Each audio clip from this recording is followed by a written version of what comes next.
1968년 3월 프랑스 파리에서 미국의 베트남 전쟁 참전에 대한 항해 차원에서 8명의 청년들이 아메리칸 익스프레스 파리 지사를 습격한 것을 시작으로 프랑스 전역의 대학생 시위와 천만 노동자 파업으로 확산된 전례 없던 반체제, 반문화 운동입니다. 68혁명으로도 불리며 반체제에는 전통뿐 아니라 자본주의에 대한 저항도 포함합니다. 파리에서 시작한 시위는 냉전과 베트남 전쟁 등의 시대적 문제와 결부되면서 그해 미국, 서독, 체코슬로바키아, 스페인, 일본 등 세계의 젊은이들을 저항과 해방의 열망으로 들끓게 했습니다. 사실 프랑스의 5월 혁명은 60년대 전체를 아울러서 유럽과 미국에 흐르던 운동이 분수령을 이룬 것입니다. 60년대 초반부터 미국과 독일 등지에서 대학생의 열렬한 움직임은 꾸준히 이어졌습니다. 경제적으로는 제2차 세계대전으로 폐허가 된 사회를 수습한 후로 서유럽은 미국이라는 초강대국에 의존하고 있었습니다. 이전 강대국이었던 영국과 프랑스는 제2차 세계대전 때 막대한 전비를 지출하여 그 후유증으로 타격이 컸는데 무엇보다 영국과 프랑스의 경제적 번영은 사실 그들이 지배하던 방대한 식민지에 기인하는 바가 컸습니다. 그래서 영국과 프랑스는 제2차 세계대전이 끝나자마자 이들 식민지를 다시 지배하려 했지만 식민지들이 강력하게 저항했고 세계 각국도 반대했으며 결정적으로 미국과 소련 양강 역시 제3세계편을 들어주며 영국과 프랑스의 행태에 제동을 걸면서 결국 식민지들이 차례로 독립하게 되었습니다. 식민지가 독립하면서 영국과 프랑스의 경제적 동력의 상당 부분이 상실되었습니다. 또한 1960년대는 프랑스의 경제적 호황기인 영광의 30년의 끝물이었습니다.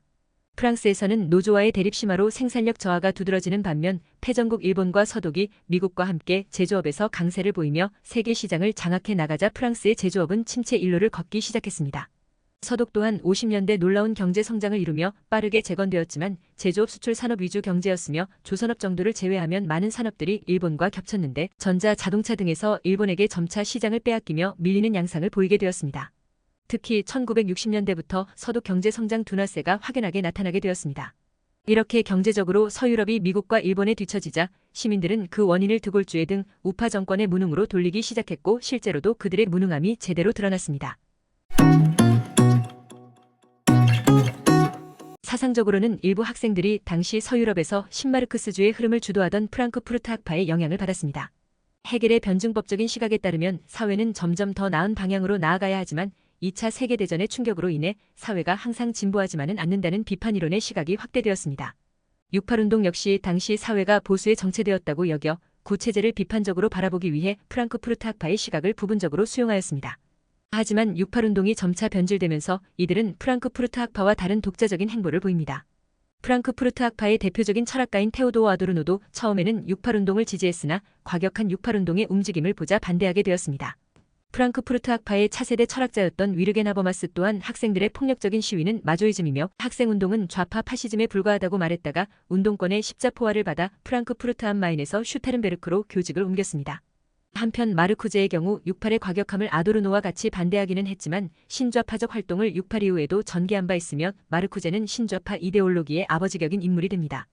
따라서 68운동은 점차적으로 프랑크푸르트 학파보다는 프랑스의 구조주의와 반헤겔적 니체주의를 더 지지하는 경향을 보였습니다. 구조주의는 장폴 사르트르로 대표되는 실존주의 유행을 밀어내고 1960년대 점차 주류를 차지하게 되는데 이런 구조주의의 유행은 루이 알티세르의 저작인 마르크스를 위하여 미셸 푸코의 저작인 말과 사물의 출간으로 정점을 이르게 됩니다. 알티세르는 바리우 스피노자의 관점에서 마르크스를 분해하고 기존의 헤겔주의적인 마르크스주의 독해를 비판하며 독창적인 마르크스주의 해석을 내놓았으면 이는 구습으로 여겨지던 기성 마르크스주의를 해체하는 논거로 사용되었습니다. 그러한 이유로 알티세르의 이론은 68운동 당시 시위대의 주류적인 이념이 되었으며 마찬가지의 관점에서 기성 좌파 이론들을 비판하고 구조주의적인 신좌파를 옹호한 자크라캉, 롤랑 바르트, 미셸 푸코 등 다른 구조주의 철학자들의 저작들도 68운동에 지대한 영향을 미쳤다고 할 수 있습니다. 68운동에 참여한 젊은 철학자들, 즉 자크랑시에르, 질들레즈, 펠릭스 가타리, 알랭 바디우, 에티엔 발리바르는 헤겔 마르크스주의로 대표되는 기성 좌파의 이데올로기를 비판하고 새로운 좌파의 길을 찾으려 하였으며 따라서 68운동을 통해 프랑크푸르트 학파는 크게 타격을 입은 반면 구조주의는 포스트 모더니즘 유행으로 이어져 전성기를 맞이합니다. 프랑크푸르트 학파의 1세대는 68운동으로 몰락 이후 하버마스로 대표되는 2세대로 세대 교체가 진행되었습니다. 구조주의의 유행과는 정반대편에 속했던 인물이지만 장폴 사르트르는 실존주의적 마르크스주의의 마지막 유행을 타고 68혁명 시위의 또 다른 사상적 지주가 되었습니다. 사르트르는 실존주의적 입장에서 인간의 자발적인 행동을 통한 의미 창출을 긍정했으므로 당연히 68운동에도 긍정적이었습니다. 한편 마오이즘과 1966년부터 시작된 중국의 문화대혁명도 큰 역할을 했습니다. 학생들은 마오쩌둥, 호치민, 체게바라 등의 공산혁명 지도자들의 초상화를 붙인 피켓을 앞세웠고 그들의 이름을 연호했습니다. 특히 가장 인기 있었던 혁명가는 당시 문화대혁명과 베트남 전쟁의 주인공인 마오와 호치민이었습니다. 소르본 대학교, 파리 대학교를 비롯한 각 대학 건물에는 공산권 국가의 관공서처럼 마오와 호치민, 체게바라 등의 초상화가 칼 마르크스, 레닌과 함께 걸리기도 했습니다. 그러나 이들이 진정으로 문화대혁명과 마오쩌둥의 실체를 알고서 마오주의를 추구한 것인지에 대해서는 논란이 있습니다. 당시 유럽에 알려진 문화대혁명은 중국이 철저하게 미화, 왜곡한 이미지 정도로만 알려졌고 거기다 오리엔탈리즘적인 시각까지 붙여져 대학생들이 문화대혁명을 비판적 검증 없이 무분별하게 지지하는 경향이 강했습니다. 또한 1956년 중소결렬의 영향 때문에 마오주의를 추구하는 것이 스탈린주의, 소련식 사회주의에 반대하는 것으로까지 여겨지며 마오주의가 유독 유행을 탄 면이 큽니다. 따라서 1970년대 들어 68세대에 속한 이들은 점차 마오주의, 트로츠키주의 등 유행하는 사상을 버리기 시작했는데 이는 68세대에 속한 철학자 중 현재까지 마오주의를 고수하는 이가 거의 없다는 점만 봐도 알 수 있습니다. 일례로 프랑스 대학생들의 사상적 지주였던 루이 알투세르는 레닌주의와 문화대혁명을 옹호했지만 1980년대 후기 저작에서는 그러한 관점을 뒤엎고 문화대혁명을 혹독하게 비판했습니다. 아무튼 이때 68운동 학생들이 마오주의를 지지했던 것은 현재까지도 비판의 대상이 되고 있습니다. 트로츠키주의, 룩셈부르크주의, 마오주의 등 당시 유행하던 극좌파 사상을 추구하는 일부는 극과 극은 통한다 식으로 네오콘으로 사상을 전향하기도 하였습니다. 미국, 독일, 프랑스 등 서구 각국의 대학생들이 주축이 된 68운동을 이해하기 위해선 1968년 당시 대학생이었던 세대, 즉 2차 대전이 끝난 해인 1945년을 전후로 태어난 세대에 대한 이해가 필요합니다. 2차 대전의 참상에서 태어나 전후 극복과 함께 성장한 이들은 전쟁을 일으킨 기성세대에 대한 반감을 가지고 자랐습니다. 당시 서구 사회는 나치 청산이 이루어지기 전으로 나치 독일과 비시 프랑스의 부역자들은 여전히 정치, 경제 부문이 요직의 안자부와 권력을 누리고 있었습니다. 대표적인 예가 쿠르트 키징어 전 서독 총리, 한스 글롭케 연방총리청장, 라인하르트 겔렌 연방정보국장, 1950년대 서독 최고 갑부 중 한 명인 프리드리히 플리크 등이 있습니다. 이들로 대표되는 기성세대는 홀로코스트 등 자신들이 일으킨 전쟁 범죄에 대해 없었던 일로 취급하며 사회적 망각을 강요했습니다. 당시 유럽은 프랑스의 알제리 독립전쟁, 독일의 나치 청산, 이탈리아의 남북격차 및 빈부격차 문제로 미국은 뿌리 깊은 인종차별 및 그와 연계된 흑인 도시 빈민 문제로 고유한 갈등을 겪고 있었습니다. 또한 2차 대전을 기점으로 주로 참전군인을 대상으로 한 확대된 대학교육도 문제의 원인 중 하나였습니다. 기존의 대학생 대졸자가 상위 계급에 속했다면 확대된 대학교육은 양적으로 늘어났으나 질적으로는 열악했고 무엇보다 대졸자들이 기대했던 고급 일자리가 부족했습니다. 대학생은 고소득자이다라는 공식이 붕괴하며 고학력 무직자라는 겪어본 적 없던 문제가 터져나온 것입니다. 게다가 68혁명 당시의 대학생들은 부모 세대가 나치 독일의 피해를 입은 당사자들의 후손들이었습니다. 결국 어두운 과거사와 나치의 잔재를 비롯한 적폐청산이 제대로 안 되었고 당연히 젊은 세대들은 프랑스의 모순된 사회지도층에 강한 불만이 터질 수밖에 없었습니다. 베트남 전쟁은 저마다 고유한 문제를 겪고 있던 미국과 유럽의 반전이라는 공통된 의제를 던져주었습니다. 2차 대전이나 6.25 전쟁과 달리 취약한 명분을 가지고 있던 베트남 전쟁은 전쟁을 치르는 미국 국내에서조차 환영받지 못했고 미디어의 발전으로 인해 대중은 네이팜탄 등 비인도적 살상 무기가 동원된 전쟁의 참상을 실시간으로 볼 수 있었습니다.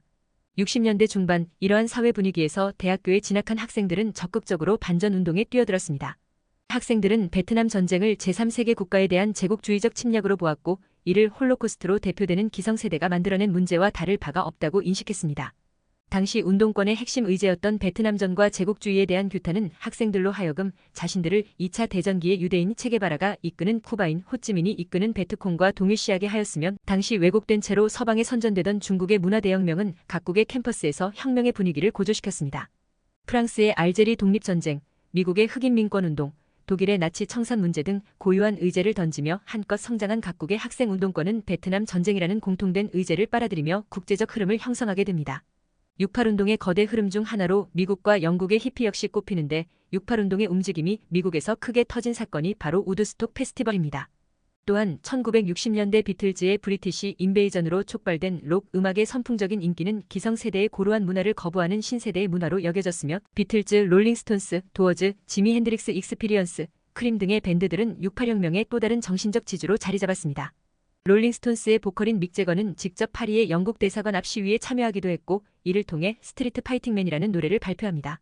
자유분방한 록 밴드들의 행보는 청년 세대들에게도 영향을 미쳐 보수적인 사회 분위기에 반대되는 마약 남용, 자유로운 성관계 등의 유행으로 이어졌습니다. 그런데 68운동의 정신적 지주였던 존 레논은 정작 68혁명에 반대하는 입장이었다가 1970년대에는 입장을 선회해 신좌파 운동을 지지하는 쪽으로 노선을 틉니다. 또 68운동 당시 지지를 받은 아티스트인 에릭 클랩튼 등은 정치적으로 극우를 표방하기도 했습니다. 이러한 대중문화에서의 자유추구는 히피, 사이키델릭적인 어휘 등으로 대표됩니다. 스티브 잡스, 존 피닉스 등 많은 젊은이들이 히피의 유행에 따라 머리를 기르고 오리엔탈리즘적 신비 사상에 빠지는 해프닝도 있었습니다. 혁명의 움직임이 캠퍼스를 휩쓸면서 한껏 축적되어 있던 근대 서방 사회의 모순에 대한 비판이 이루어졌는데 대표적 문제로는 성차별, 인종차별, 권위주의의 문제가 있었습니다. 이 문제들을 비판했던 이들은 지식인층과 고등교육을 받았던 중간관리층으로 이들이 68운동을 주도했습니다. 이 당시 서구 사회는 물질적으로 풍요로웠기 때문에 고등교육의 기회가 상류층만이 아니라 그 아래 사람들에게까지 확장되었는데 한마디로 19세기적 전통으로 설명할 수 없었던 모순들, 또 그에 따른 비판들이 발생했던 것입니다. 남녀 분리 성적 억압도 68운동이 발생하게 된 직접적 원인이었습니다. 애당초 68혁명의 도화선이 된 계기가 대학가에서 남학생들이 여학생 기숙사에 방문하지 못하게 한 것에 대한 반발에서 비롯되었습니다. 사실 현재는 개방적인 프랑스가 과거에는 서구권에서도 손에 꼽을 정도로 보수적이었으며 1960년대까지도 사회적으로 보수적인 국가였습니다. 특히 프랑스에서 여성 참정권이 인정된 것이 1946년이며 공식적으로 남편의 동의 없이 여성이 은행 계좌를 열거나 직업활동을 할 수 있게 된 것이 1965년이며 경구피임법이 합법화된 것이 1967년이었습니다. 68운동의 특징은 바로 운동의 주축이 대학생이라는 점입니다. 과거 대부분의 혁명은 부르주아지 혹은 노동자와 같이 특정 경제적 계층이 중심이었지만 68혁명은 초창기에는 대학생을 주축으로 하여 점차 다른 계층으로 확산되었습니다. 프랑스의 5월 혁명이 분수령이 된 이유 중 하나는 바로 구좌파의 대표 계층인 노동자가 가담했기 때문입니다. 이후 구좌파, 신좌파 연합은 이탈리아로 이어집니다. 이것은 시대 상황과도 무관하지 않습니다. 제2차 세계대전이 끝나고 유럽과 미국은 경제적으로 부흥하기 시작하였는데 전쟁 동안 이를 악물고 소위하면 된다는 악바리 근성으로 살아온 기성세대와는 달리 풍족한 소비 생활과 문화 생활을 누릴 수 있었던 당시 젊은이, 특히 대학생들은 먹고 사는 문제뿐 아니라 사회에도 관심을 기울이기 시작하였습니다. 1962년 미국 포트 휴런 선언에서는 그럭저럭 배부르고 등 따신 세상이지만 우리는 여기에 불만이 있다라고 선언하였습니다.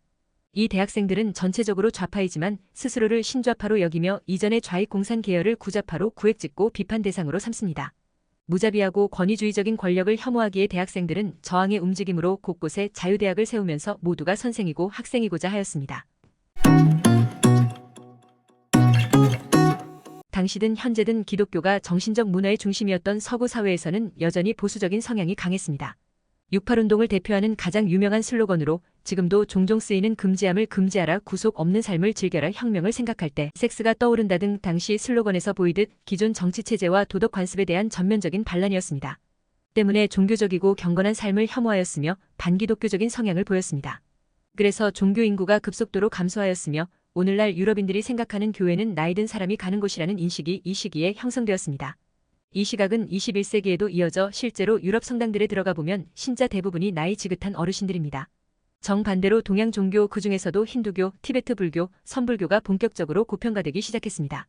물론 이보다 훨씬 전에도 불교에 관심을 갖는 서구인들은 있었지만 68운동 시기에 데시마루다이센이란 일본 승려가 프랑스에 입국한 것을 계기로 유럽에 본격적으로 불교붐이 일어나게 되었습니다. 이 혁명으로 결과적으로 샤를 드골 정권이 붕괴되었습니다. 보다 정확하게는 1968년 의회를 해산하고 6월에 실시된 국회의원 총선거에서 기성세대들의 불안감으로 보수파가 압승하였지만 이후에 샤를 드골이 자기 자신의 입지를 강화하려고 국민투표를 시행했다가 투표에서 패배해 물러난 것입니다. 다만 그렇다고 이것을 괜한 짓해서 물러났다고 이해하는 것은 곤란합니다. 일단 대통령에 대한 신임과 직접적인 관계가 없는 안건의 국민투표에 자신의 신임을 결부시켜 전국을 돌파하는 수법 자체가 드골이 임기 내내 자주 써먹은 것이었고 이 때문에 권위주의적 포퓰리즘 정권이라거나 신대통령제 정권이라는 비판도 지속적으로 받아왔던 것입니다.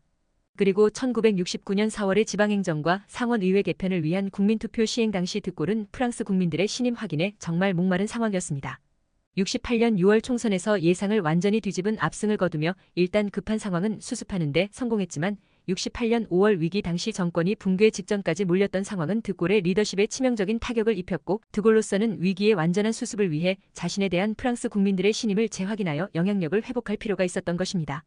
이런 상황에서 시행된 국민투표에서 드골의 안건이 부결되었다는 것은 이전까지 드골이 국민투표를 자신에 대한 신임의 재확인 수단으로 애용해왔던 것에 비추어 볼 때 상당히 명확한 의미를 가지고 있습니다. 68년 총선에서 지나치게 급진과격화되는 대중운동에 대한 반대의 의미로 드골파에게 표가 쏠린 것과는 별개로 프랑스의 지도자로서 드골을 더 이상 신임하지도 않는다는 것이 프랑스 국민들의 선택이었던 것입니다. 그리고 드골 역시 이런 상황을 파악하고 무리하게 권력을 유지하기보다는 은퇴를 결정한 것이라 보아야 합니다. 그러나 68운동 이후에도 1981년 프랑스와 미테랑이 대통령 선거에서 51.7%의 득표율로 당선되며 정권 교체를 이룰 때까지 향후 10년 넘게 보수 정당이 계속 집권했고 심지어 오일 쇼크로 경제가 어려워졌을 때조차도 좌파 정당은 동거 정부를 구성하지 못했습니다. 다만 지방의회와 기초단체장은 좌파가 장악하긴 했지만 정치적으로 큰 성과를 거두지는 못했어도 그랑제골을 제외한 대학 평준화가 이루어지는 등 광범위한 개혁이 진행되었습니다. 방송 등 미디어 업계도 영향을 피할 수 없었습니다. 당시 공영방송이던 ORTF는 친정부 편향적인 보도로 비판을 받았고 사내에서도 파업이 일어날 정도였습니다. 이에 사측에서는 동년 10월에 상업 광고를 게시하고 보도 부문의 편향성을 완화시키는 등 유화책을 동원했지만 잡음은 계속되었고 결국 1975년 ORTF는 공중분해되어 TF1과 안텐2로 분리되는 결말을 맞았습니다. 반대로 현재 프랑스 유력 일간지 중 하나인 리베라시옹이 창간되고 샤를리 앱도의 전신인 아라키리가 만들어지는데도 혁명의 영향이 지대했습니다. 당시 비슷한 시기에 이루어졌던 중국의 문화대혁명이 유럽과 미국에 알려졌지만 마오의 무능으로 비참한 실상은 철저하게 가려진 채로 홍보되었습니다. 홍위병의 문화재 파괴행위나 소위 반동분자에 대한 사적 제재는 감춰지고 단순히 구습을 타파하는 문화운동으로 홍보되었습니다. 마오는 훌륭한 사상가이자 운동가로서 찬양의 대상이 되었고 마오파 학생단체가 마이너 중에서는 메이저로 활동하기도 했습니다. 베트남 전쟁 규탄을 위해 각국의 학생 지도자가 독일의 베를린에서 모여 토론회를 가졌던 적이 있는데 토론회가 끝나고 열린 평화가두시 위에서 학생들은 호호 호치민을 외치기도 했습니다. 프랑스에서는 68운동에 대해 무조건적인 기성세대 부정과 지독할 정도의 혼란만 존재했다는 의견과 진정으로 민주주의와 자유를 추구할 수 있었던 새로운 혁명이었다는 관점이 대립하고 있습니다. 현대 독일에 대한 시선 중 과거 청산을 철저히 이루어낸 나라라는 평가는 68운동에 의해 형성되었다고 해도 과언이 아닙니다. 정치뿐 아니라 사회, 문화적인 부분에서도 철저하게 군국주의 잔재를 청산하는 움직임이 일어났습니다. 68혁명 이전 서독의 분위기가 어떠했는지는 소설책 읽어주는 남자에서 잘 묘사되어 있습니다.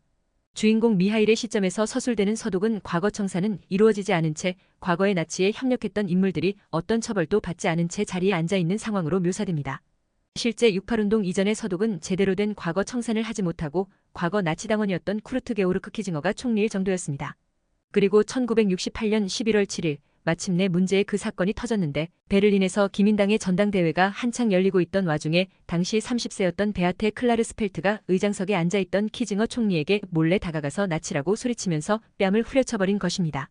베아테 클라르스펠트는 남편 세르주 클라르스펠트와 함께 유명한 나치 전범 추적 전문가로 유명한데 2015년 독일 연방정부로부터 나치 전범 추적 공로를 인정받아 연방 공로 훈장을 수여받은 바 있으며 2012년 독일 연방 대통령 선거에서 요아힘 가우크에 맞서 좌파당 후보로 출마한 적도 있습니다. 키징어에게는 약간의 찰과상과 염증만 있었을 뿐 큰 부상은 없었고 곧 그는 클라르스펠트에 대한 모든 사법적 조치를 취하했지만 그녀는 독일의 젊은이들 사이에서 영웅이 되었습니다. 이 사건은 단순한 총리를 폭행한 사건이 아니라 신세대들이 나치에 부역한 기성세대들에게 지니고 있는 강한 반감을 상징적으로 보여준 사건이었기 때문입니다. 바로 68혁명의 시대가 곧 도래할 것임을 보여준 전조나 마찬가지였고 68혁명 이후 키징어의 정치 인생도 사실상 내리막길을 걷게 됩니다. 독일의 과거 청산의 가장 상징적이며 시발점이 된 바르샤바에서 서독 총리 빌리 브란트가 무릎을 꿇고 사죄한 사건 또한 전후 25년이 지난 1970년에나 이루어졌습니다. 68운동 이듬해인 1969년 총선에서 독일 사회민주당이 기민련과의 연정을 끝낸 뒤 총선이 치러졌고 3인당이 단독 과반까지는 아니더라도 원내 1당이 되면서 이루어낸 선거입니다. 물론 이는 서독에 한정된 이야기로 정작 공산국가였던 동독에는 68운동의 영향력이 거의 파급되지 않았습니다. 그리고 서독에서도 68운동이 완전한 혁명을 이뤄내지 못했다면서 과격 학생운동 세력이 바더마이노프 그룹을 결성 연방검찰총장, 경제인연합회장 등 요인 암살과 테러를 저지른 흑역사를 촉발하였습니다. 그러나 재통일된 독일 전국에서 치러진 1998년 총선에서 언론, 학교 등 밑바닥에서부터 출발해 각자의 삶에서 나름대로의 성취를 이룬 68운동 참여자들을 중심으로 한 게르하르트 슈레더와 요슈카 피셔의 세계 최초 정록 연정 출범은 이 혁명의 주요 사상가 루디두츠케가 생전에 마르고 닳도록 강조했던 제도를 통한 행진의 결과물로서 68혁명의 최종적 승리라고도 평가할 수 있습니다. 원조인 프랑스보다 6.8혁명의 영향을 아주 크게 받았습니다. 후대의 대마초와 성매매를 공개적으로 허용하는 등 한국인 기준에서 방종과 혼란으로 보일 정도의 자유분방한 사회 분위기는 바로 이 사건의 영향으로 형성되었습니다. 사실 네덜란드도 6.8혁명의 여파로 정권이 직접적으로 바뀌지는 않았고 1970년대에 노동당이 선거에서 약진이 이어졌지만 다당제 특성상 보수와 중도파들이 합세한 정권이 1972년까지 유지되었고 정권이 교체된 것은 1972년의 일이었습니다. 다만 논란의 여지가 있는데 이 둘이 처음부터 풀리진 않았고 네덜란드가 성매매와 공창제를 허용한 건 2000년대부터입니다. 1970년대 네덜란드에서는 성매매가 불법이었고 지금의 스웨덴과 마찬가지로 사우나를 위장한 성매매 업소가 굉장히 많았습니다. 그리고 대마초 허용이 6.8운동의 영향을 받았는지 확실하지 않은데 대마초의 경우는 주로 대마초를 판매하는 사람들이 진짜 마약을 판매하는 딜러들이었고 그 딜러들에게 대마초 구매자들을 차단하기 위해서 국가에서 지정된 가게에서 판매를 허용하고 지정된 커피숍과 툭 트인 공원 같은 곳에서 대마초 흡연을 허용한 것입니다. 캐나다에 미친 영향 15대 총리인 피에르 트리도가 이들의 지지를 받아 6월 총선에서 압승을 거뒀고 이후 그가 동성애 합법화와 낙태 허용 다문화 국가 선언을 하는 등 캐나다가 굉장히 개방적이고 진보적인 국가가 되는 데 영향을 끼쳤습니다. 다만 자유당은 6.8운동 이전에 이미 집권하고 있는 상황으로 좀 더 보수적인 레스터 피어슨 총리에서 좀 더 좌파적인 피에르 트리도 총리로 바뀌고 총선에서 이기게 한 정도의 제한적인 의미를 가질 수밖에 없었습니다. 오스트리아에 미친 영향 네덜란드, 캐나다와 마찬가지로 6.8혁명이 성공한 나라 중 하나로 혁명의 영향으로 요제프 클라우스 총리가 실각하고 전후 최초로 좌파 성향의 총리인 브루노 크라이스키가 내각을 꾸렸습니다. 크라이스키는 무려 13년 동안 총리직을 맡으며 좌파의 초장기 집권을 이끌었습니다. 그의 집권기 동안 여성평등법과 임산부 출산 수당금 지급법, 소수민족 보호 등의 법률이 통과되었으며 동시에 의료보험이 확대되는 등의 사회복지제도 역시 확충되었습니다. 이를 통해 가톨릭 중심의 오스트리아 사회는 보다 현대적으로 변할 수 있었습니다. 한국에는 별다른 영향을 미치지 않았다는 시각이 주류입니다. 애초에 6.8운동의 발발한 원인이 베트남 전쟁 때문인데 당시 한국은 베트남 전쟁 파병 규모만 32만 명에 달하며 미국 다음으로 가장 많은 병력을 보낸 상태였습니다. 따라서 한국은 베트남 전쟁 당시 사실상 대리전쟁 상태에 있었습니다. 1968년 이후 1.2.1 사태, 푸에블로호 피랍 사건, 울진 삼척 무장공비 침투 사건 등이 연이어 일어나 제2의 6.25 전쟁이 일어날 가능성이 제기될 정도로 무장간첩 침투와 휴전선 교전이 잦았기 때문에 6.8혁명의 문화적인 영향을 절대적으로 받지 못했습니다. 따라서 이 시기 메카시즘에 가까운 반공 분위기가 강화되어 6.8혁명이 끼어들 틈이 없었습니다. 즉 서방에서 6.8혁명의 바람이 불고 있을 때 한국에서는 메카시즘적인 반공주의적 분위기가 위에서 언급한 사건들로 더 강화되어 그러한 이야기조차 꺼낼 수 없는 사회가 되었습니다. 쉽게 말해 서방 사회에서 6.8혁명이 일어날 때 한국은 박살내 자공산당 때려잡자기 밀성하고 있던 시대였고 이러한 극단적 반공주의적 분위기는 1980년대까지 이어졌습니다. 그리고 6.8운동은 나라가 그럭저럭 먹고 사는 궤도에 올랐을 때 대학생을 중심으로 하여 촉발되었다는 특징을 가지고 있는데 당시 한국은 그럴 정치적 경제적 여력이 없었습니다. 6.8운동이 한국에 영향을 끼친 것은 1991년 소련 붕괴 이후 마르크스 레닌주의를 대체하려 했던 1990년대 중반 학생운동 내 PD의 후신 분파들이 그 이론을 수입하고 슬로건과 이미지를 차용하기 시작하면서부터인데 결과는 성공적이지 못했습니다. 다만 6.8운동 자체와는 별도로 제5공화국 시기 광주민주화운동의 여파로 학생운동 및 이를 주도한 386세대와 6.8운동의 주체인 68세대를 비교 분석하는 사례는 나오고 있습니다. 일본 역시 프랑스의 5월 혁명에 상당한 영향을 받았습니다. 특히 전공투가 그 영향을 많이 받아 60년대 말 일본의 과격한 대학운동을 주도했으며 일부는 적군파 등 테러리스트로 전향하기도 했습니다. 하지만 지나치게 과격하고 폭력적이었던 나머지인은 오히려 향후 일본 정치의 보수화에 기여하기도 했습니다. 다만 6.8운동이 일어나는 동안 일본 공산당의 지지율이 높아지는 현상은 있었지만 당장 일본 정치 지형도에 큰 변화를 가져오지는 않았고 야당의 다당화 현상이 두드러지기만 했습니다. 비록 1960년대 후반부터 도쿄도지사와 오사카 부지사, 교토 부지사 등 대도시 지역의 시장직을 혁신계가 차지하고 1971년 참의원 선거 때부터 1980년 중 참의원 동시 선거 직전까지 자민당의 압도적인 우세가 희석되고 여야 간 지지율 격차가 크게 줄어들어 여당과 야당 간의 의석균형을 이루는 현상이 일어났지만 이것이 정권 교체로 이어지지는 않았습니다.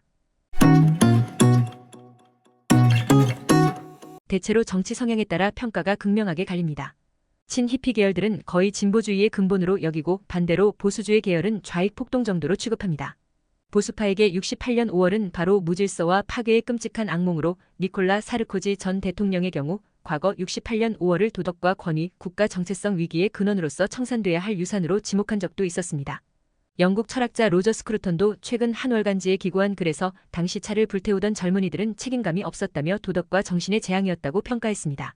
사실 68운동 이전의 프랑스 사회 분위기는 세속주의를 추구하되 최소한의 도덕과 윤리선을 넘지 못하게 하는 일명 모랄 라이크라는 형태를 따르고 있었으나 68운동 이후로는 이러한 최소한의 윤리 수준마저 무너졌다는 것이 보수적 정교 분리자들의 견해입니다.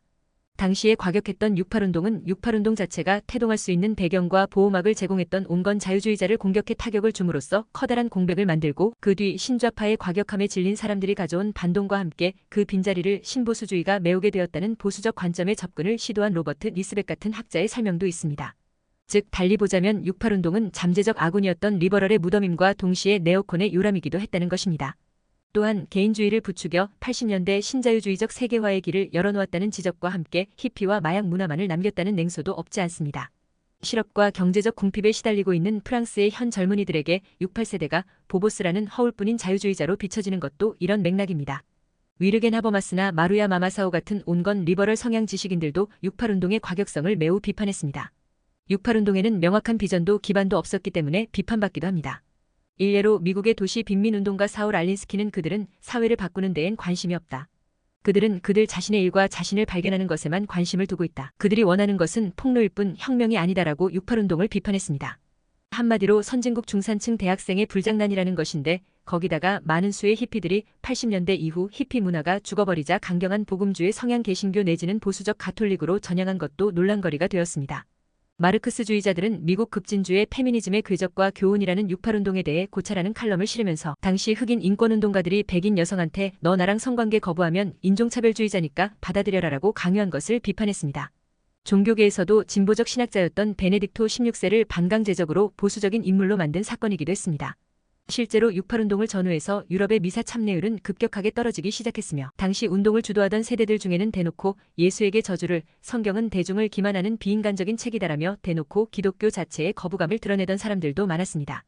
거기에 비트닉과 히피 문화의 영향을 받아서 대한종교랍시고 힌두교나 불교 같은 동양 종교에 관심을 갖던 사람들도 있었기 때문에 가톨릭과 프로테스탄트를 막론하고 기독교인들 중에는 안 그래도 몰락해가던 유럽의 기독교가 이때를 기점으로 해서 완전히 몰락하게 되었다고 보기도 합니다. 진보적 입장에서 68년 5월은 정치혁명이라기보다 억압적이고 고루한 사회 관습을 뒤바꾼 문화혁명의 분수령으로 기억됩니다. 프랑스 역사학자 필립 아티에르는 호주의 일간 에이지에서 변화가 하루 밤새 일어나지 않았지만 학교와 가정, 직장 등에 걸쳐 프랑스 사회를 근본적으로 변화시켰다고 주장했습니다. 나의 68혁명을 펴낸 가이스마르는 뉴욕타임스와의 인터뷰에서 이혼 경력 등의 화려한 사생활에다 유대계 뿌리가 있는 사르코지가 대통령이 될 수 있었던 것도 68혁명이 만들어 놓은 문화적 변화 덕분이었다고 주장했습니다. 68운동의 큰 의의 중 하나는 당시까지 입을 열 수 없었던 여성, 성소수자, 장애인 등의 소수자들이 전면에 나설 수 있는 큰 기반이 되었다는 것입니다. 특히 68운동 당시 새로움, 평등한 연대를 부르짖으며 학생단체들이었지만 그 내부에서도 여전했던 성차별에 분노한 여성들은 자신들끼리 연대하여 페미니즘 운동을 시작해갔습니다. 대표적인 슬로건으로는 내가 춤출 수 없다면 그건 혁명이 아니다가 있습니다. 리버럴한 서양의 이미지는 이때부터 자리 잡았다고 해도 과언이 아닙니다. 간단히 줄이면 이는 거대한 학생운동으로 시작되었지만 이 운동은 젊음의 해방구 내지는 분출구로서 그 역할을 한 시대의 조류였습니다. 그러나 아직도 고루한 사회관습을 바꾼 분수, 무질서와 파괴의 끔찍한 악몽이란 상반된 평가를 받고 있습니다. 첫째, 벌어진 지 얼마 되지 않은 생생한 현대사인데다 둘째, 이른바 문화혁명으로서 아직도 삶에 직접적인 영향과 그 흔적이 여실하게 남아있기 때문에 역사적인 연구와 판단이 매우 까다롭다는 점을 그 이유로 들 수 있겠습니다. 비틀즈의 존 레논은 이때 영국, 미국의 반전운동, 폴란드의 시위, 문화대혁명과 이 운동을 보고 느낀 점으로 폭력혁명에 대해 유보적인 메시지를 던지는 레볼루션이라는 곡을 썼습니다. 더 비틀즈 앨범에는 레볼루션원이라는 이름으로 수록되었는데 폭력혁명에 대해 부정적인 시각으로 가사 한 구절이 바뀌었습니다. 하지만 이후 오히려 사회운동에 투신하면서 레볼루션을 개사해서 부르고 파워 투 더 피플과 같이 이전보다 급진적인 내용의 곡들을 발표합니다. 롤링스톤스의 보컬 믹 제거는 1968년 당시 런던의 베트남전 반대 시위에 참여했다가 거센 시위군 중의 함성에 감명을 받아 스트리트 파이팅맨이라는 곡을 쓰게 됩니다. 한편 체코슬로바키아에서는 프라하의 봄을 비롯한 친소 공산 정권에 반기를 드는 사회운동이 벌어졌습니다. 동구권의 보수파인 소련 정권에 반대하는 운동이었다는 점에서 신좌파의 또 다른 갈래로 보기도 합니다. 물론 1968년 이전에 체코뿐만 아니라 헝가리에서 소련의 스탈린주의에 반대하는 운동이 벌어졌으나 당시 소련 서기장이었던 후르쇼프에겐 성가신 일일 뿐이었습니다. 헝가리 반공 시위 역시 진압을 명령한 사람은 다름 아닌 후르쇼프입니다. 물론 후르쇼프도 처음엔 용인하려 하긴 했는데 동시기 폴란드에서 고무우카의 집권을 용인한 걸 보면 아예 헝가리에 군대를 보낼 가능성이 없었을 수도 있지만 고무우카도 나중에 루이 필리프처럼 기대에 못 미치는 정치를 펼치고 이게 경기 침체하고 겹쳐 지지도가 급속히 떨어져서 인민들에 의해 사실상 쫓겨나게 되었습니다. 또한 체코 말고도 다른 공산권에서도 이러한 반독재 운동이 있었는데 대표적인 경우가 바로 폴란드입니다. 그러나 프라하의 봄처럼 국가적 개혁 분위기를 탄 것은 아니었고 일반적인 학생 운동의 규모였습니다. 또한 유고슬라비아에서도 학생들이 시위를 해서 티토가 학생들의 요구안을 일부 받아들이기로 결심했습니다. 알렉산데르 둡체크의 인간의 얼굴을 한 사회주의는 소련의 탱크에 처절하게 짓밟혔고 이후 둡체크 후임으로 체코슬로바키아 서기장이 된 구스타브 후사기 현상 유지를 주장한 정상화가 1987년까지 지속됐습니다. 하지만 10여 년이 흐른 뒤 80년대 초반 폴란드 레흐 바웬사의 자유노조운동이나 헝가리의 온건적인 자유주의 성향의 개혁 그리고 소련 말기 체코의 벨벳 혁명의 시점이 됐다는 평이 있습니다. 그 밖에 멕시코, 아르헨티나, 브라질, 일본, 독일, 영국, 이탈리아, 스페인, 포르투갈, 파키스탄, 심지어는 강철의 공산주의 제국 소련에서도 1월 달에 시위가 있었다고 하니 당시의 분위기를 짐작할 만합니다. 결국 68혁명은 베트남 전쟁과 티광득의 소신 공양으로 시작해 프라하의 봄, 프랑스 5월 혁명으로 정점을 맞았지만 미국에서 진보파의 지도자이던 마틴 루터 킹과 로버트 케네디의 암살, 프랑스 총선에서 드골파의 초합승, 조금 심하게 말하면 혁명은 끝나고 68년은 전 세계 보수 세력의 승리로 마무리되었습니다.